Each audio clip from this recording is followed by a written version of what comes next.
এবং রিস্ক ছাড়া যদি আপনারা ট্রেডিং করতে চান তাহলে সেটা হতে পারে আপনি যখন নতুন অবস্থায় ট্রেডিং শুরু করবেন তখন এই স্মল অ্যামাউন্ট দিয়ে ট্রেড শুরু করবেন। মাঠে নামার আগে কিন্তু খেলা শিখে আসতে হয়, মাঠে নামার পরে না। হে আসসালামু আলাইকুম এভরিওয়ান, আশা করি আপনারা সবাই অনেক অনেক ভালো আছেন। আজকে মূলত যে বিষয় নিয়ে কথা বলবো সেটা হলো নতুনরা কিভাবে প্রথম অবস্থা থেকে ট্রেডিং করে প্রফিট করতে পারবেন, এবং যারা পুরাতন অবস্থায় আছেন তারাও যদি এই ভিডিওটা সম্পূর্ণ দেখেন তাহলে অবশ্যই আপনারা অ্যাডভান্স লেভেলে চলে যেতে পারবেন। আমি আজকে যেসব বিষয়গুলো বলবো সেগুলো স্টেপ আকারে বলবো যেন আপনাদের বুঝতে সুবিধা হয়। তো আমি আজকে 4টি স্টেপ নিয়ে আলোচনা করব, যার ভিতরে লাস্টের স্টেপটি থাকবে আপনাদের প্রফিটেবল হওয়ার মেইন একটা রিজন। Step number 1, market. আপনারা যখন নতুন অবস্থায় ট্রেড করবেন তখন বুঝে উঠতে পারবেন না যে কোন মার্কেটে ট্রেড করবেন। বেশিরভাগ লোকেরাই নতুন অবস্থায় বাইনারিতে যুক্ত হয়ে যায়, যেটা একজন নতুন ট্রেডারের জন্য সবচাইতে বড় ভুল। প্রথম অবস্থায় যদি ব্যাকআপ যুক্ত হ্যান্ডসাম একটা অ্যামাউন্ট আপনাদের থাকে তাহলে অবশ্যই আমি বলবো যে আপনারা ফরেক্স শুরু করতে পারেন। ট্রেডিং এ রিস্ক থাকবে, এটা স্বাভাবিক। যদি চাই ট্রেডিং এ রিস্ক কমিয়ে ট্রেড করতে তাহলে আমি বলবো ক্রিপ্টো ট্রেডিং বেস্ট। প্রথম চাইলে আপনারা ক্রিপ্টো ট্রেডিং দিয়ে শুরু করতে পারেন যেহেতু রিস্ক কম। তো আমি আমার অপিনিয়ন থেকে বলবো যে যারা নতুন আছেন তাদের যেন রিস্ক কম হয় এরকম কিছু বেছে নেওয়া, কারণ প্রথম অবস্থায় আমাদের কাছে কিন্তু ওইরকম একটা অ্যামাউন্ট থাকে না। তো এই অনুযায়ী আমরা চাইলে ক্রিপ্টো ট্রেডিংটাও প্রথম অবস্থায় বেছে নিতে পারি। এবং রিস্ক ছাড়া যদি আপনারা ট্রেডিং করতে চান তাহলে সেটা হতে পারে ইনভেস্টিং।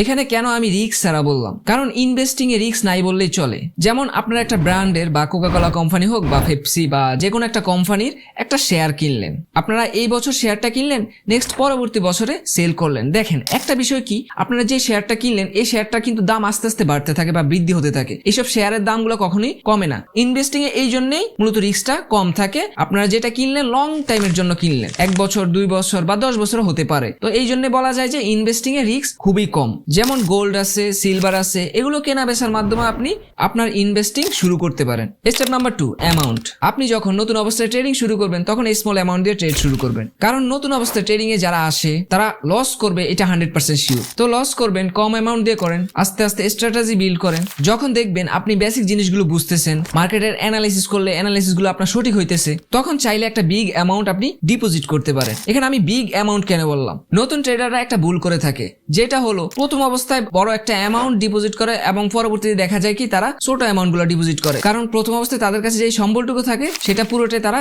এখানে ইনভেস্ট করে দেয়। তো আমি বলবো যে আপনারা প্রথম অবস্থায় অবশ্যই স্মল একটা অ্যামাউন্ট ডিপোজিট করবেন এবং পরবর্তীতে আস্তে আস্তে এটা বড় একটা অ্যামাউন্টে আপনারা রূপান্তর করবেন। আর আরেকটা কথা হলো, আপনারা যখন নতুন অবস্থায় ট্রেডিং করতে আসেন বা ট্রেডিং করবেন তখন কিন্তু আপনাদের অবশ্যই ব্যাকআপ কিছু ইনকাম সোর্স লাগবে, যেটা আমি আমার প্রত্যেকটা ভিডিওতেই বলি। কারণ একজন ট্রেডারের সাকসেস হওয়ার পিছনে প্রধান কারণ হলো মানি। ট্রেডিং এ এসে আপনার লস যাওয়ার পরেও যেন আপনি আবার নতুন করে ট্রেড শুরু করতে পারেন এবং ফিসে যে লস গুলো করছেন সেগুলো যেন রিকভারি করতে পারেন, সেই জন্য হলো আপনাদের অবশ্যই ইনকাম সোর্স দরকার। কারণ ইনকাম সোর্স না হলে আপনি ট্রেডিং এ টিকতে পারবেন না। তো অবশ্যই ট্রেডিং করার আসার আগে আপনাদের যে কোনো একটা ইনকাম সোর্স আপনারা তৈরি করবেন। যেমন একটি জব করলেন বা অনলাইন ভিত্তিক যে কোনো কাজ করেও আপনার হইলো একটা ইনকাম সোর্স তৈরি করবেন। Step number 3, guideline.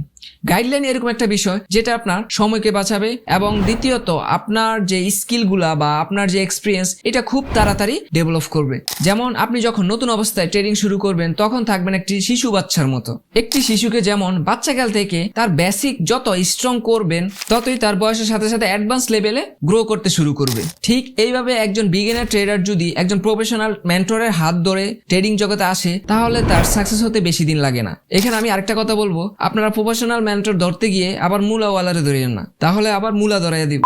আমি মনে করি গাইডলাইনটা সবার আগে প্রয়োজন। তো অবশ্যই আপনারা ট্রেডিং এ আসার আগে গাইডলাইন বিষয়টাকে বেশি প্রায়োরিটি দিবেন, কারণ আপনারা যদি প্রফেশনাল একজন মেন্টরের কাছে শিখেন বা প্রফেশনাল একজন মেন্টরের হাত ধরে আসেন ট্রেডিং জগতে তাহলে আপনার এই ট্রেডিংটা একদম ইজি হয়ে যাবে। স্টেপ বাই স্টেপ আপনারা সবকিছু সুন্দরভাবে শিখতে পারবেন, প্লাস ট্রেডিং শুরু করতে পারবেন। আর একটা কথা আপনারা মনে রাখবেন, মাঠে নামার আগে কিন্তু খেলা শিখে আসতে হয়, মাঠে নামার পরে না। Step number 4, psychology. সাইকোলজি এরকম একটা জিনিস যেটা এক একজনের এক এক রকম হয়ে থাকে, আর প্রত্যেকটা কাজেই কিন্তু আপনাদের সাইকোলজির সাথে সম্পৃক্ত।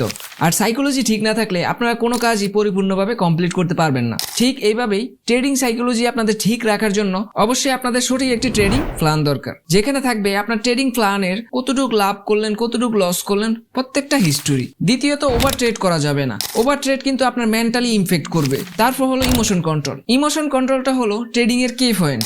আপনার ট্রেডিং সেটআপে যখন আপনি বসবেন তখন আপনার ব্রেইনকে একদম রিল্যাক্সিং ভাবে আপনার শান্ত রাখতে হবে। কোনো এগ্রেসিভ মোমেন্ট কিন্তু ক্রিয়েট করা যাবে না। আপনার ট্রেডিং এ ট্রেড যদি লসও যায় তারপরেও আপনার প্যানিক হওয়া যাবে না এবং যথাসম্ভব আপনার ব্রেইনকে রেস্ট দিতে হবে। আর ইমোশন ঠিক রাখার জন্য সর্বশেষ একটা কাজ হলো ওয়ার্কআউট। কারণ আপনি যখন ওয়ার্কআউট করবেন তখন আপনার ব্লাড সার্কুলেশন ঠিক থাকবে এবং আপনার ব্রেইনকে কাম ডাউন রাখার চেষ্টা করবে। এতে আপনার ইমোশন প্রায় আপনার কন্ট্রোল থাকবে। তো দেখেন ভাই, ট্রেডিং কোনো থার্ড পার্টি কিছু না, ট্রেডিং একটা বিজনেস।